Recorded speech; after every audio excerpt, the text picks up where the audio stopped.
Vous payez des impôts?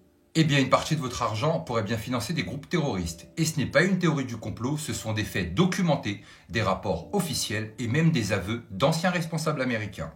Trump l'a dit lui-même, regardez Paris, regardez Londres, ils sont méconnaissables. Et pourquoi? Parce que ces guerres n'ont jamais eu pour but de libérer ou de protéger qui que ce soit.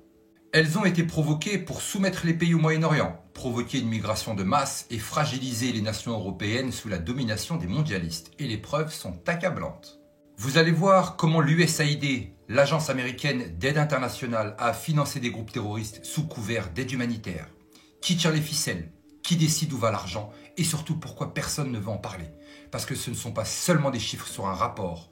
Ce chaos a coûté la vie à des millions de personnes et a anéanti des peuples entiers.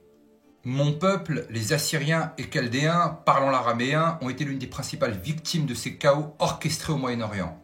En Irak et en Syrie, nous avons été massacrés, chassés de nos terres ancestrales et nos villages brûlés.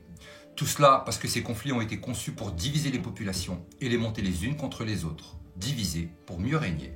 Et posez-vous cette question, pourquoi Daesh a-t-il été mandaté pour détruire le patrimoine babylonien de mon peuple en Irak ?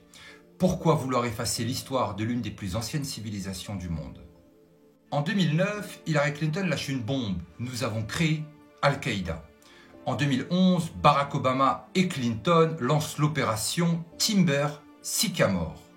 Officiellement, il s'agit d'armer des opposants modérés en Syrie, mais en réalité, une grande partie de ces armes finira entre les mains d'Al-Nosra et d'autres groupes djihadistes. Entre 2011 et 2020, plus de 12 milliards de dollars de l'USAID a été injecté en Syrie. Officiellement, c'est de l'aide humanitaire, mais où est réellement allé cet argent? 9 millions de dollars ont fini directement entre les mains d'un chef djihadiste syrien. 63 millions de dollars ont été acheminés à Idlib, bastion des groupes extrémistes via des ONG douteuses. Même le Hamas aurait bénéficié de financements indirects selon un rapport du Sénat. Et ce n'est pas tout. L'USAID a financé une usine de ciment qui a ensuite servi à fabriquer des tunnels souterrains à Gaza. 15 millions de dollars pour des préservatifs aux talibans. Soutenu des casques blancs qui ont fabriqué des vidéos pour justifier les interventions militaires. Aujourd'hui, Emmanuel Macron félicite le nouveau dirigeant syrien, alors que cette transition est le fruit de leur financement obscur. On nous parle de Charlie Hebdo et du Bataclan, mais on serre la main à un ancien terroriste qui a été financé par l'USAID. Quand tu es aveugle, que vois-tu? Ils veulent que nous soyons divisés. Divisés par race, par sexe, par couleur, par religion, par appartenance politique, par classe sociale.